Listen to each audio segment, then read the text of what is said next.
Oh, one is good. Oh my goodness. I'm Matthew Horkey. For the last 7 years, I've traveled around the world tasting thousands of wines annually in search of the most unique, exciting, and expensive bottles on the planet. There are certain tastings that I get really excited about doing, and this is one of them right now. I'm going to be tasting high-class Pinot Noir from Europe versus America. Pinot Noir is really the darling variety. When it comes to wine appreciation, it's almost like the end game. People ultimately end up in Burgundy, which is the mecca of Pinot Noir, and we do have a Burgundy here today in the tasting. But we also have Pinot Noirs from other parts of Europe, and then from the US, I have Pinot Noir from Oregon, from Santa Barbara County, California, and Sonoma. These three regions are some of the leaders in terms of Pinot Noir quality in the US, and I wanted to see how they would do against some old world Pinot Noir. These are not inexpensive Pinot Noirs. We're looking at anywhere from $55 to $100 for everything in this lineup, and when you start spending at about $50 and above in Pinot Noir, I would expect that it's going to be good. When it comes to New World Pinot Noir, especially California, Oregon, at that price point, I expect the Pinot Noir to be outstanding. In Burgundy, that price can be kind of hit or miss. In recent years, with the prices of Burgundy just shooting through the roof, a lot of people are going other places for Pinot Noir and for high quality Pinot Noir, and producers are stepping up their game. I have to say, in general, I find consistency to be a little bit better when it comes to New World Pinot Noir, especially California, Oregon as well, versus European Pinot Noir. The quality of Australian and New Zealand Pinot Noir is also extremely high, while Burgundy is like the benchmark for Pinot Noir. I'm not expecting all these Pinot Noirs to act like a Burgundy. Well-made Pinot Noir, I'm looking for red fruit flavors, I'm looking for crunchy acidity, and then Pinot Noir has this nice silky mouthfeel up front. Then it can be a little bit tannic in the back end, especially red Burgundy. The thing about high-quality Pinot Noir, it's the one wine that if I bring to a party, even with casual wine drinkers, the wine is usually finished the quickest. I've got 6 wines here. Of course, I can't include every region in the world for Pinot Noir. I know I'm going to get tons of comments here. You left out this country, you left out this country, what about this country? Great, leave it in the comments below. Let me know what are some of your favorite regions for Pinot Noir. Let's get these blinded, let's get them tasted. I am excited. Not tasting out of my Gabriel glasses today, tasting out of my specialty Pinot Noir glasses from Rovsya. These are the best inexpensive wine glasses I think I've ever used. I'll put a link in the description box. I bought these last year on Amazon. I liked them so much I bought a second set, and they're great for Pinot Noir. They're supposed to be Burgundy glasses, but they work really well for all types of wines. Actually, when I get these out, I always wonder, why don't I drink out of these more? All right, let's get going. Pinot Noir, love-hate relationship for me. I do like Pinot Noir, but I feel like I always generally have to spend at least $50 to drink something that I really want to drink. The cheapest one here I think is $55-$60 all the way to $100, so they better deliver some pleasure. As always, used a Corvin, extracted a little bit of a tasting pour, and then had somebody mix them up. Number one, I bet you it's Burgundy. It just smells like Burgundy. Leather, violets. Burgundy has, instead of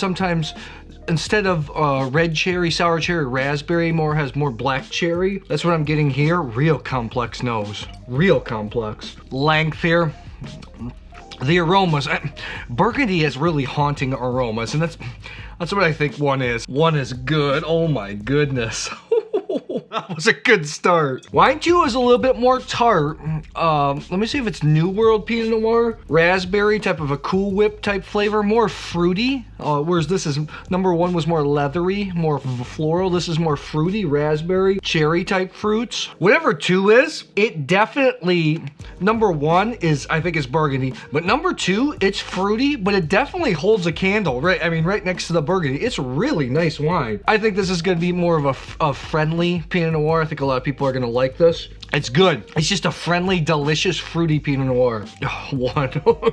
And it comes all on the flavor. Not everybody likes Burgundy. It can be a little bit too earthy for some people. Wine 3, whereas wine 1 was like leather, violets, and then wine 2 was all fruit, fruit, fruit. Wine 3 is somewhere in between. And it's got a little bit of this peppermint note that's kind of attractive. It's still a little bit perfume. That's what us wine geeks want about Pinot Noir. Wine 3, the nose and some of the palate is holding back at first, but then when it comes up on the palate, it really starts to spread out. It's really good wine. Wine 4 has a lot of mineral notes. It's the most mineral driven. It's so funny how Pinot Noir kind of has a typical smell, but yet it doesn't because there's so many nuances. I think that's why people love it so much. It's really a terroir driven grape. This has a lot of flintiness, wine 4. Flint and raspberry. It's almost like I can smell the mountains, so to speak. Oh. What I like about all these wines is I can feel length on all of them. These are all like really, really, really good wines. I mean, nice. Hold on, let me compare this again. I'm like having a hard time here because these wines are so good, to be honest. Some days are better than others when it comes to tasting. Okay, wine 5 and 6 here. Experimenting with my cinema light, got the grid going on, just a little darker with some of the, you can see the accent lights pop a little bit more. Let me know what you think about the lighting. I'll be changing it up a little bit, just subtly here and there. Okay, wine 5 and 6. Wine 5 shows a little bit more new wood, which it's fine, I like it. It's got oak, it's got cherry, but the oak isn't overdone. This to me really smells like a Sonoma style wine. Sonoma Pinot Noirs have like this Cool Whip flavor. Cool Whip is like this an Americanized whipped cream. It's good, even though it shows the most wood. Wine 5 is good. Wine 6 is got the strawberry rhubarb type flavor. My grandmother used to make strawberry rhubarb pies, so this kind of makes me feel a little bit homely. Really nice nose. More strawberry and raspberry. No cherries here. Rhubarb, earth. Wow. This is hard, man. Because these are so good. These wines are so good and so different.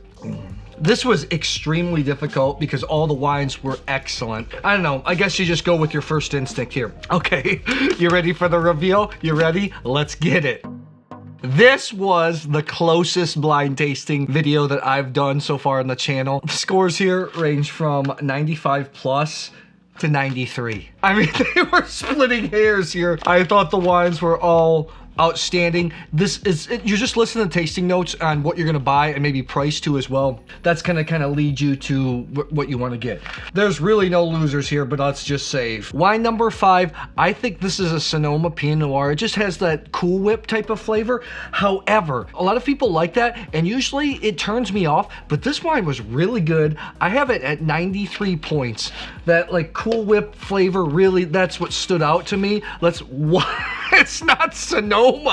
This is the Stoller Family Estate Reserve Pinot Noir 2019 from Willamette Valley in Oregon. Comes in, I think, around 50 bucks. I think this might be the cheapest.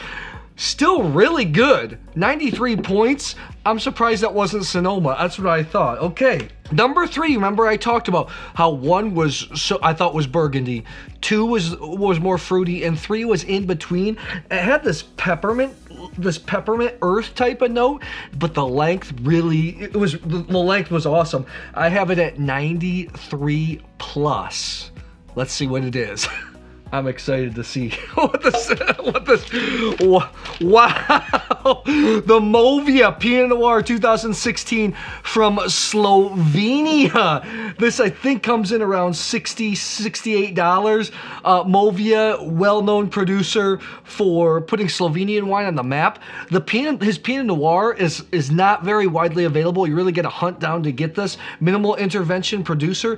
This is outstanding. I haven't always been a fan of their Pinot Noir in the past. 93 plus points from Goriška Brda on the edge of Friuli, Venezia Giulia. There's basically no border there. It's all hills. It's all basically the same region. Outstanding wine. I'm really impressed. Alesh, good job.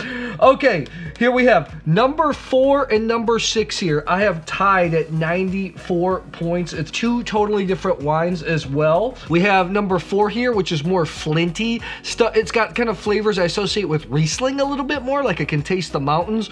Wine 6 here is more red fruit strawberry. Let's reveal them at the same time. Let's take a look here. Number 4. This is the Castelfeder Burgum Novum from Alto Adige in Italy, northern Italy, a mountain wine. 94 points. I thought this was Flint raspberry. To me, I think of mountain berries raspberry when I think of Pinot Nero from Alto Adige. It comes in around 50 to 60 bucks. Consistently, this wine is just outstanding, and I'm a huge fan of it. Really, really good stuff. I'm excited to see what 6 is. This is raspberry. This was also more strawberry, red fruit. Like I said, reminded me of my grandmother's strawberry rhubarb pie. Let's take a look and see what it is here. Wow, the Samsara Pinot Noir Las Hermanas Vineyard from Santa Rita Hills in Santa Barbara County, 2019. Only 8 barrels produced. I don't know how much this is off the top of my head. I think it's around 60 to 70 bucks. 94 points. Outstanding wine. Samsara, once again, it's a reason why it's one of my favorite producers in Santa Barbara County. I think Pinot Noir is outstanding. Great. Now, there were 2. Okay, before I reveal the last 2, make sure you subscribe, click on the bell so you know when new videos are coming out. Leave a comment below. Tell me what you think about the lighting, this video, Pinot Noir in general. Really appreciate it. Number 2, the fruitiest. Raspberry cherry fruit, 94 plus. It's so fruity, but yet so delicious. The length, the structure is outstanding here. Let's take a look here. Wow, Sonoma Pinot Noirs are the ones I poo-poo on all the time, but this is the Emeritus Vineyards Hallberg Ranch Russian River Valley Pinot Noir 2019. This is kind of like their flagship wine, even though it's a single vineyard. I think this is 50 bucks-ish. And I have to say, for a fruity, friendly Pinot Noir that everybody's gonna enjoy, that is really, really darn good. So, what comes out on top? 95 plus points. I thought one was Burgundy, just the leather, the violet notes. I thought it was Burgundy, and look, it is. This is the Château de Pommard. This is the Pommard, Clos, Marey, Monge, Grande, Espirits, 2020. Young, but already brilliant. I think this is around 100 and 120 bucks, but 95 plus. Wowzers! I am happy with all these wines. I'm excited to drink a couple of them tonight. So let me know, do you love Pinot Noir? What kind of price range do you need to spend to get excellent Pinot Noir? Leave it in the comments below. Thanks a lot. I'll see you soon.